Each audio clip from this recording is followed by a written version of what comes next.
آج کی ویڈیو میں ہم آپ کو سوئٹزرلینڈ کے خوبصورت دیہی علاقوں کی سیر پر لے جا رہے ہیں، جہاں پہاڑوں کے دلکش مناظر، ہری بھری وادیاں اور قدرتی خوبصورتی کے نظارے ہر سمت بکھرے ہیں۔ یہ گاؤں جدید ترقی سے دور اپنی روایتی زندگی اور پرسکون ماحول کے لیے مشہور ہے۔ یہاں کے لوگ کس طرح کی زندگی گزارتے ہیں، ان کی معیشت کیسی چلتی ہے، اور سوئٹزرلینڈ کے دیہی علاقے میں زراعت، دودھ کی صنعت اور قدرتی وسائل کو کس طرح استعمال کیا جاتا ہے۔ اگر آپ سوئٹزرلینڈ کے دلکش گاؤں اور ان کے طرز زندگی کے بارے میں مزید جاننا چاہتے ہیں تو ہمارے ساتھ رہے۔ اس ویڈیو میں ہم آپ کو سوئٹزرلینڈ کے دیہی علاقوں کا حقیقی منظر دکھائیں گے اور آپ کو ان کے منفرد طرز زندگی سے متعارف کروائیں گے۔ سوئٹزرلینڈ کی زراعت کا تعارف کرتے ہوئے یہ سمجھنا ضروری ہے کہ یہ ملک زراعت کے حوالے سے ایک منفرد حیثیت رکھتا ہے۔ سوئٹزرلینڈ کا بیشتر حصہ پہاڑی علاقوں پر مشتمل ہے اور زراعت کے لیے صرف تقریباً 35% زمین موزون ہے۔ اس کے باوجود زراعت سوئٹزرلینڈ کی معیشت اور ثقافت کا اہم حصہ ہے۔ یہاں زراعت کا بنیادی مقصد مقامی لوگوں کو معیاری اور تازہ غذائی اشیاء فراہم کرنا ہے۔ سوئٹزرلینڈ میں زراعت کی خصوصیات: چھوٹے پیمانے پر زراعت۔ سوئٹزرلینڈ میں زراعت عام طور پر چھوٹے کھیتوں پر کی جاتی ہے اور کسان محدود زمین پر کام کرتے ہیں۔ یہ چھوٹے کھیت خاندانوں کے ذریعے چلائے جاتے ہیں اور زیادہ تر قدرتی اور روایتی طریقوں سے زراعت کی جاتی ہے۔ دودھ اور دودھ کی مصنوعات۔ سوئٹزرلینڈ اپنی اعلیٰ معیار کی دودھ کی مصنوعات کے لیے جانا جاتا ہے، جن میں خاص طور پر مختلف اقسام کے چیز شامل ہے۔ زیادہ تر کسان مویشیوں جیسے گائے اور بکریوں کو پالتے ہیں، جن سے دودھ اور گوشت حاصل کیا جاتا ہے۔ پائیدار زراعت۔ یہاں کے کسان اور حکومت ماحول دوست اور پائیدار زراعت کو فروغ دینے میں دلچسپی رکھتے ہیں۔ سوئٹزرلینڈ میں زیادہ تر کسان کیمیائی کھادوں اور حشرات کش ادویات کے استعمال سے گریز کرتے ہیں اور قدرتی زراعت کو ترجیح دیتے ہیں۔ پہاڑی علاقوں میں چراگاہیں عام ہیں، جہاں مویشی چرائے جاتے ہیں۔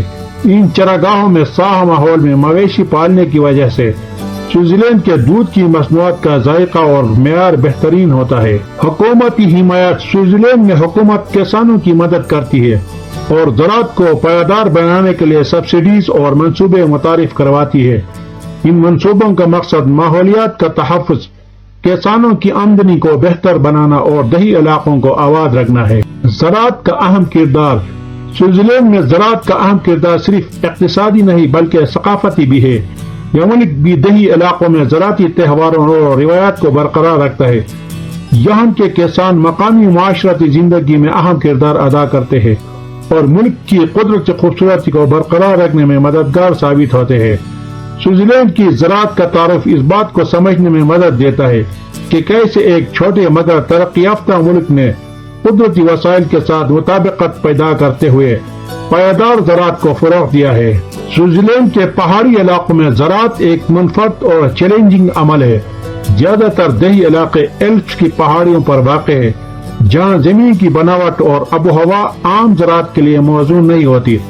تاہم ان علاقوں میں زراعت اور مویشی پالنے کی ایک مضبوط روایت ہے، جو سوئٹزرلینڈ کی ثقافت اور معیشت کا حصہ بن چکی ہے۔ چراگاہیں اور مویشی پالنا۔ سوئٹزرلینڈ کے پہاڑی علاقوں میں زیادہ تر کسان مویشی پالنے پر انحصار کرتے ہیں۔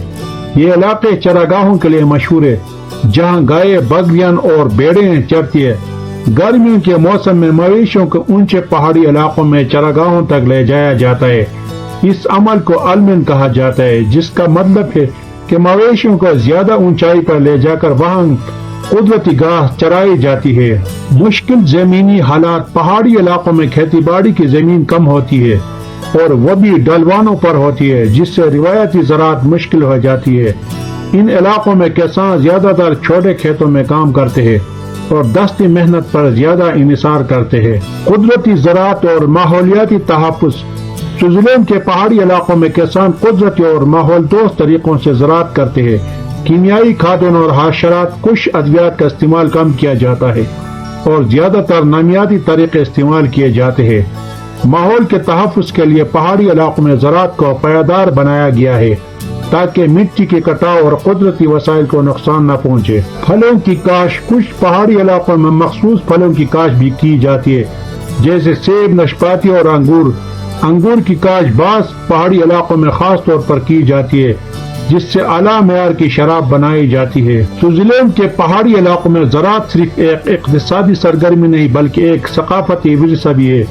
یہاں کے دیہی تہواروں میں مویشیوں کے نقل مکانی، دودھ اور چیز کی تیاری اور چرواہوں کی زندگی کی جھلکیاں شامل ہیں۔ یہ تمام عناصر سوئٹزرلینڈ کی روایات اور دیہی زندگی کو زندہ رکھتے ہیں۔ پہاڑی علاقوں میں زراعت کا یہ نظام نہ صرف ملک کی معیشت کے لیے اہم ہے بلکہ یہ سوئٹزرلینڈ کے قدرتی حسن اور ماحولیات کو محفوظ رکھنے میں بھی کلیدی کردار ادا کرتا ہے۔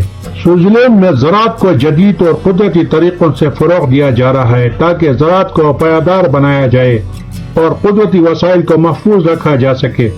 سوئٹزرلینڈ کے کسان اور حکومت دونوں ماحول دوست طریقے اپنانے پر زور دیتے ہیں تاکہ زراعت کے منفی اثرات کو کم کیا جا سکے اور زمین کی صحت کو برقرار رکھا جا سکے۔ جدید اور قدرتی زراعت کے طریقے۔ زراعت سوئٹزرلینڈ میں نامیاتی زراعت کو بہت زیادہ اہمیت دی جاتی ہے۔ کسان کیمیائی کھادوں اور کیڑے مار ادویات کے استعمال سے گریز کرتے ہیں اور قدرتی کھادوں کا استعمال کرتے ہیں۔ نامیاتی زراعت کا مقصد مٹی کی صحت کو بہتر بنانا اور فصلوں کو کیمیائی مادوں سے پاک رکھنا، جس سے نہ صرف زمین کو فائدہ پہنچتا ہے بلکہ انسانوں کی صحت پر بھی مثبت اثرات مرتب ہوتے ہیں۔ Biogas plant. زراعتی فضلہ اور مویشیوں کے فضلے کو استعمال کرتے ہوئے بایو گیس تیار کی جاتی ہے جس سے توانائی پیدا کی جاتی ہے۔ یہ توانائی دیہی علاقوں میں گھریلو ضروریات اور زراعتی مقاصد کے لیے استعمال ہوتی ہے۔ بایو گیس پلانٹ زراعت کے فضلے کو مفید بنا کر ماحول دوست توانائی کی فراہمی میں مدد کرتے ہیں اور کسانوں کے لیے اضافی آمدنی کا ذریعہ بھی بن جاتے ہیں۔ متبادل فصلیں اور پائیدار پیداوار۔ کسان روایتی فصلوں کے ساتھ ساتھ متبادل فصلوں کی کاشت بھی کرتے ہیں جو کم پانی اور کم وسائل کے ساتھ بھی بہتر پیداوار دیتی ہے۔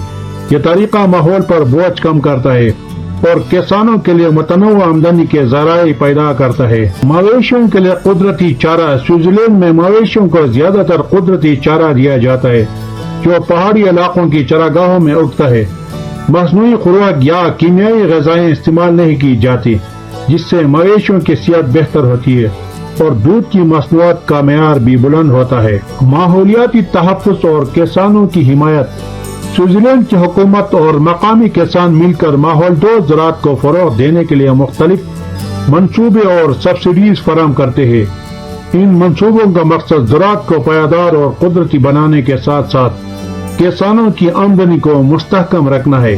اس کے ساتھ ساتھ سوئٹزرلینڈ کے لوگ زراعتی مصنوعات کی خریداری میں نامیاتی اور قدرتی طریقوں سے بنی اشیاء کو ترجیح دیتے ہیں۔ یہ جدید اور قدرتی طریقے سوئٹزرلینڈ کی زراعت کو ایک ماڈل بناتے ہیں جہاں پائیداری، جدید ٹیکنالوجی اور ماحولیاتی تحفظ کو اہمیت دی جاتی ہے۔ Solar energy. شمسی توانائی۔ سوئٹزرلینڈ کے دیہی علاقوں میں شمسی توانائی کا استعمال بڑھ رہا ہے۔ کسان اپنے گھروں اور کھیتوں میں سولر پینلز نصب کرتے ہیں تاکہ قابل تجدید توانائی پیدا کر سکے اور زرعی مشینری کو چلانے کے لیے بجلی پیدا کر سکے۔ امید ہے کہ آپ کو آج کا ویڈیو پسند آیا ہوگا۔ سوئٹزرلینڈ کے گاؤں کے بارے میں آپ کے خیالات کیا ہیں؟ ہمیں کمنٹس میں بتائیں اور چینل کو سبسکرائب کرنا نہ بھولیے گا۔ شکریہ۔